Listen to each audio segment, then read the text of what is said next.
Hey guys, thanks for joining me today.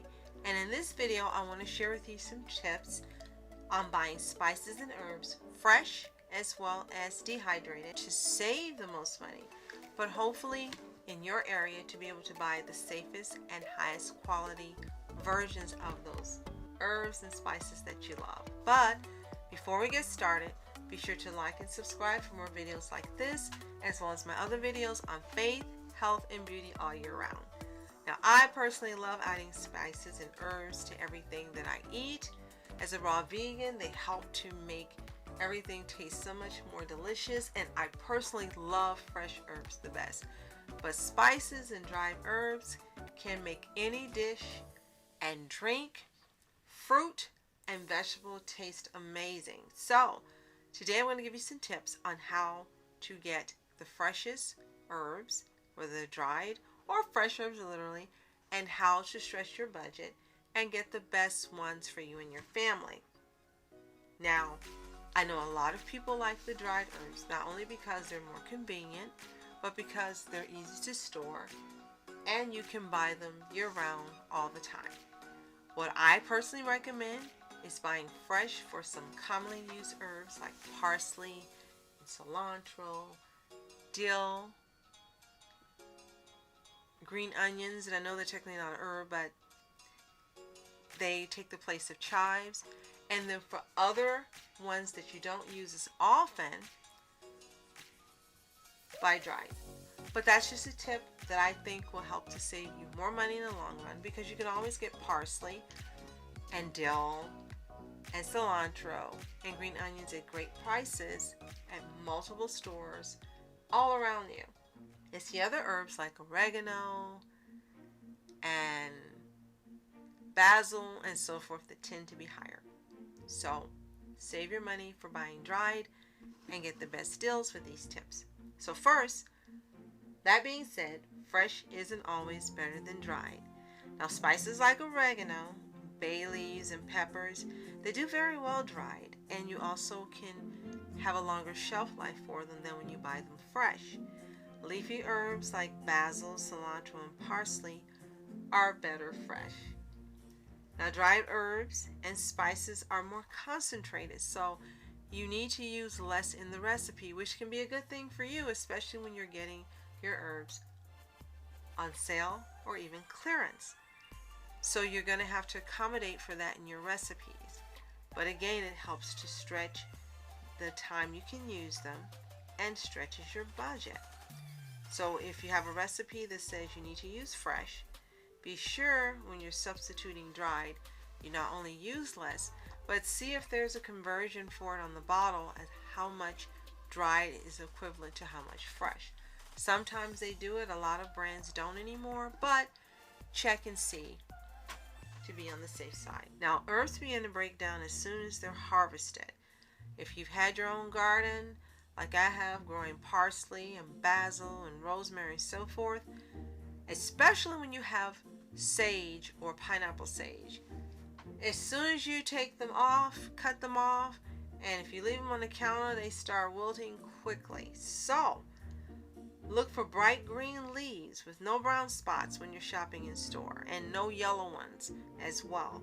And follow your nose, smell, sniff them. They should be fresh, they should be fragrant. If you get a batch of fresh herbs and you can't smell them, leave them in the store. There's something wrong. They're probably being irradiated or treated to make them last longer, and you don't want that. Now, for maximum flavor, try buying whole spices and seeds or herbs in leaves, and then grind them yourself. I have a coffee grinder that I use for grinding seeds like cumin and fennel, and I also use it to grind nuts for nut flours.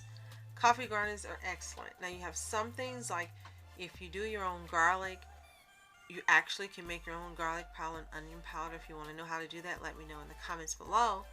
And for those, you need to have a separate grinder, because that grinder will pick up the scents of those because they're so strong, and then it will invade on your other types of herbs. So make sure if you're doing garlic and onion, you either do it with a separate coffee grinder or you clean it thoroughly.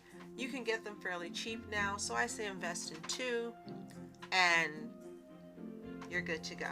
Also, make sure not only when you're buying fresh to examine the leaves, but when you're buying a dried spice, examine that container as well. The color shouldn't be faded, they shouldn't look brown, the seeds should be whole and not in pieces or broken up. Make sure you're not seeing other things in the bottle like a recent recall had on oregano. We won't go into that, but just check your herbs and make sure that they look the best they can in the bottle. And you can also tell when herbs look really old in the bottle and being on the shelf a long time.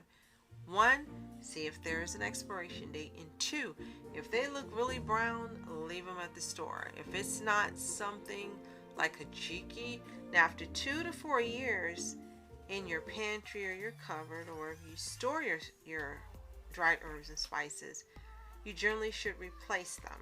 They don't go bad, but the flavors do weaken, and will be able to tell the difference when you cook your foods. Now, if you're like me and you use spices and herbs all the time, there's no way they're going to last that long.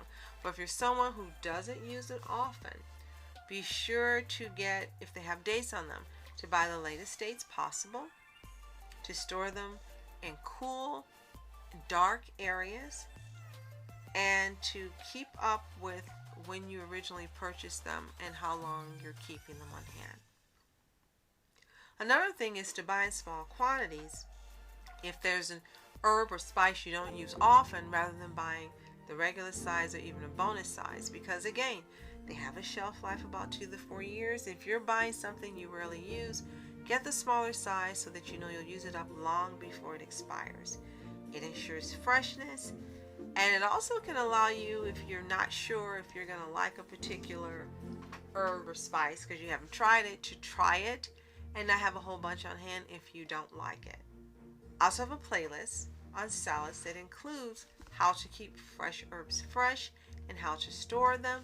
Be sure to give that a watch and extend the life of your spices and herbs as well. So a couple tips that I personally use when I buy them: ones that look the brightest and actually have less of a shine, because I don't know what the herb's been coated with. So I tend not to buy shiny leaves. Now, if you have your own garden and you've been taking very good care of them and not using pesticides, your parsley and cilantro and other herbs like that will look very shiny and healthy. But you know they're safe. You don't want herbs and spices that have been coated with food grade wax. Just like you don't want it on your fruit, you don't want it on your fresh herbs. So don't go for flashy. Go for ones that smell fresh, look fresh, no brown spots, no yellow leaves. That's the best way to go. Also, some stores now cut stems of the herbs very short. Well, you're getting cheated out of your own herbs. You can use those stems, whether you use them in smoothies or in your food. They have nutrients and they have the flavor as well.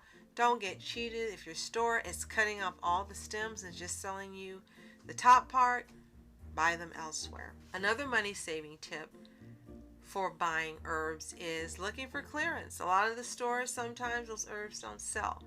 When you are buying clearance herbs, use the same tips you do when you're buying regular price ones. Make sure they're not brown, turning, no yellow spots, there's no smell, there's no liquid inside the container. And when you do get them, if you want to make them last longer, you can actually throw them into your oven on low or dehydrator and dry them and put them in a bottle yourself and use them.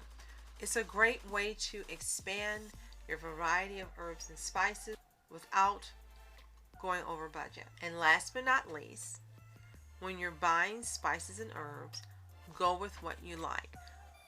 I used to be the type of person that would just buy spices and herbs because they were on sale or clearance, because I just wanted to have a big variety. But I found that some of them I didn't really use or like, and some of them never got used and ended up in the trash anyway. So buy what you like and buy what you love when you're buying spices and herbs. You can't go wrong when you're getting what works for you and your family. So So one helpful tip on cinnamon that I like to tell you is that if you're going to buy cinnamon, go with Ceylon or cinnamon from Sri Lanka. All the other cinnamons are not good quality. They actually can be bad for your health.